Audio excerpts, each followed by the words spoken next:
नमस्कार। प्रवास साक्षी news network और आप सभी का स्वागत है। बांग्लादेश के मुख्य सलाहकार मोहम्मद यूनुस गलती पर गलती करते जा रहे हैं। उन्होंने जो नई गलती की है वह भारत के पूर्वोत्तर क्षेत्र की ओर आंख उठाने की है। मोहम्मद यूनुस ने अपनी चीन यात्रा के दौरान भारत के पूर्वोत्तर क्षेत्र की ओर चीन का ध्यान आकर्षित करने की कोशिश की, जिससे भारत का भड़कना स्वाभाविक है।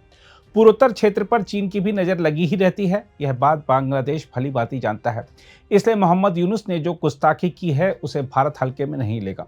असम के मुख्यमंत्री हिमंत बिस्वा शर्मा ने तो इस मुद्दे पर पलटवार कर भी दिया है। हिमंत बिस्वा शर्मा ने बांग्लादेश की अंतरिम सरकार के अपने देश को क्षेत्र में महासागर का एकमात्र संरक्षक बताए जाने संबंधी बयान को आक्रामक और घोर निंदनीय करार दिया है।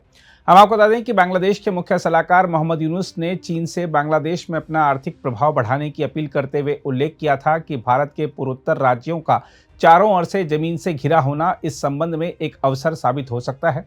यूनुस ने हाल की अपनी 4 दिवसीय चीन यात्रा के दौरान यह टिप्पणी की थी और इसका वीडियो सोमवार को सोशल मीडिया पर सामने आया।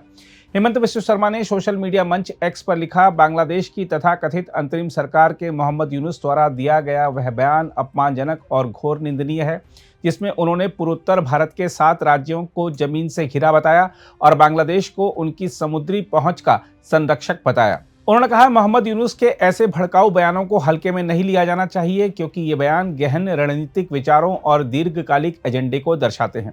हम आपको बता दें कि यूनुस ने कहा था कि भारत के पूर्वी क्षेत्र के 7 राज्यों को 7 बहनें कहा जाता है। वे चारों ओर से जमीन से घिरे क्षेत्र हैं, उनके पास समुद्र तक पहुंचने का कोई रास्ता नहीं है। यूनुस ने बांग्लादेश को इस क्षेत्र में महासागर का एकमात्र संरक्षक बताते हुए कहा था कि यह एक बड़ा अवसर हो सकता है और चीनी अर्थव्यवस्था का विस्तार हो सकता है। हिमंत बिस्वा शर्मा ने कहा कि यह टिप्पणी भारत के रणनीतिक चिकन नेक गलियारे से लगातार जुड़ी कमजोरी की बात को रेखांकित करती है। उन्होंने कहा, ऐतिहासिक रूप से भारत के आंतरिक तत्वों ने भी पूर्वोत्तर को मुख्य भूमि से भौतिक रूप से अलग थलग करने के लिए इस महत्वपूर्ण मार्ग को काटने का खतरनाक सुझाव दिया है। इसलिए चिकन नेक गलियारे के नीचे और उसके आसपास और भी मजबूत रेलवे और सड़क नेटवर्क विकसित करना जरूरी है। हिमंत बिस्वा शर्मा ने पूर्वोत्तर को शेष भारत से जोड़ने वाले वैकल्पिक सड़क मार्गों की तलाश को प्राथमिकता देने का आह्वान किया, ताकि चिकन नेक संबंधी समस्याओं से प्रभावी ढंग से निपटा जा सके। उन्होंने कहा कि इससे इंजीनियरिंग संबंधी बड़ी चुनौतियां उत्पन्न हो सकती हैं, लेकिन दृढ़ संकल्प और नवोन्मेष के साथ यह संभव है। তেখেতৰ এটা বক্তব্য আছিলে, বক্তব্যটো মই তাৰ ওপৰত ৰিয়েকশ্যনো কৰিছোঁ। চিকেন নেকক লৈ বিভিন্ন সময়ত বিভিন্ন ৰাজনৈতিক কথা বতৰা হৈ থাকে। বিভেদকামী শক্তিবিলাকেও চিকেন নেকক লৈ ব্লেকমেইল কৰে। মই ভাৰত চৰকাৰক আহ্বান জনাম যে চিকেন নেকৰ তলেদি আণ্ডাৰগ্ৰাউণ্ড আমি ৰাস্তা বনাব লাগে, আণ্ডাৰগ্ৰাউণ্ড ৰেলৱে লাইন বনাব লাগে আৰু ভৱিষ্যতে চিকেন নেকক বাইপাছ কৰি ভূটানৰ মাজেদি আৰু এটা বিকল্প ৰাস্তাৰ ব্যৱস্থাৰ চিন্তা কৰাৰো প্ৰয়োজনীয়তা আছে। इस बीच यह मुद्दा राजनीतिक रूप से तूल पकड़ता जा रहा है। प्रधानमंत्री नरेंद्र मोदी की आर्थिक सलाहकार परिषद के सदस्य संजीव सान्याल ने एक्स पर यह वीडियो पोस्ट किया और सवाल किया कि यूनुस ने भारत के पूर्वोत्तर क्षेत्र का उल्लेख क्यों किया। उन्होंने कहा, यह दिलचस्प है कि यूनुस चीनियों से इस आधार पर सार्वजनिक अपील कर रहे हैं कि भारत के 7 राज्य चारों ओर से भूमि से घिरे हुए हैं। चीन का बांग्लादेश में निवेश करने का स्वागत है, लेकिन भारत के 7 राज्यों के चारों ओर से भूमि से घिरे होने का क्या मतलब है। वहीं कांग्रेस ने कहा है कि भारत को घेरने के लिए बांग्लादेश द्वारा चीन को आमंत्रित करना पूर्वोत्तर क्षेत्र की सुरक्षा के लिए बहुत खतरनाक है। पार्टी ने आरोप लगाया कि सरकार मणिपुर समेत पूरे क्षेत्र की देखभाल नहीं कर रही है।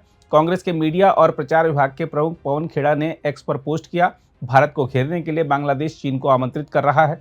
बांग्लादेश सरकार का यह रवैया हमारे पूर्वोत्तर क्षेत्र की सुरक्षा के लिए बहुत खतरनाक है। सरकार मणिपुर की सुध नहीं ले रही है और चीन पहले ही अरुणाचल में गांव बसा चुका है। पवन खेड़ा ने कहा, हमारी विदेश नीति इतनी दयनीय स्थिति में है कि जिस देश के निर्माण में भारत की प्रमुख भूमिका थी, वह भी आज हमारे खिलाफ लामबंदी करने में लगा हुआ है। बहरहाल आइए देखते हैं इस मुद्दे पर रक्षा विशेषज्ञ प्रफुल्ल बख्शी क्या कह रहे हैं। देखिए, बांग्लादेश में अपनी वो यूनुस ने स्टेटमेंट इसलिए दिया कि वो अपनी स्थिति मजबूत करना चाहते हैं बांग्लादेश में, और बांग्लादेश आर्मी को ये बताना चाहते हैं कि देखिए मेरे साथ भी कोई है, मेरे सिर पर भी किसी का हाथ है। इस समय उनकी स्थिति बड़ी डामाडोल है। आर्मी में कूडिटा होने वाला था, जिसको कि भारत ने और अमेरिका ने मिलकर रुकवा दिया, और वो कूडिटा में जो प्रेसिडेंट आर्मी चीफ को ओवरथ्रो करना चाहते थे, जो कि शेख हसीना के भतीजे या कोई रिश्तेदार हैं, पर उससे कोई बात बनती नहीं है। क्वेश्चन ये है, अगर वो सोच रहे हैं कि सिलीगुड़ी कॉरिडोर में मिल के चाइना के साथ में वो कोई ऐसी बात करेंगे और सारी 7 स्टेट्स के को केवल इंटरफियर करेंगे म्यांमार से और डाउन सी की साइड से, ये भी जो बात सोच रहे हैं इनकी सोच रह जाएगी। उनको ये नहीं पता कि यही एक्शन इंडिया भी ले सकता था। उनके भी तरफ चिकन स्नैक है, जो कि थाईलैंड की तरफ जो एरिया है उस तरफ से भी अगर इंडिया एक्ट करे, इंडिया का बॉर्डर उस साइड में भी है, बांग्लादेश इंडिया से घिरा हुआ है, ये बांग्लादेश भूल रहा है। तो अभी देखते चलिए कि ऊंट किस करवट बैठता है। भारत सरकार कैसे इस पे रिएक्ट लेगी, कैसे एक्शन लेगी? भारत सरकार जिसको कहते हैं उचित एक्शन लेगी। मेरे को उसको एक्शन कोई स्पेल आउट नहीं करना कि डे 1 पे ये करेगी, डे 1 पे ये वो करेगी। वो भारत सरकार की ये महकमे बड़े ही मुस्तैद हैं। पर ये मैं बता दूं कि अब भारत सरकार वो स्थिति में नहीं है और वो काम नहीं करेगी कि कहेगी नहीं हम शांति प्रिय थे इसलिए नहीं किया, और ये कोई ऐसी वैसी बात नहीं होगी। जो भारत के हित में होगी, जो चाणक्य ने कहा हुआ है, एग्जैक्टली वही होगा।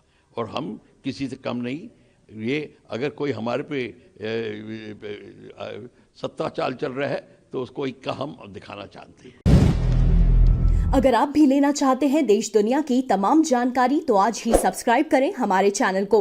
साथ ही नीचे दिए बेल आइकन को जरूर दबाएं ताकि हर अपडेट आप तक पहुंच सके।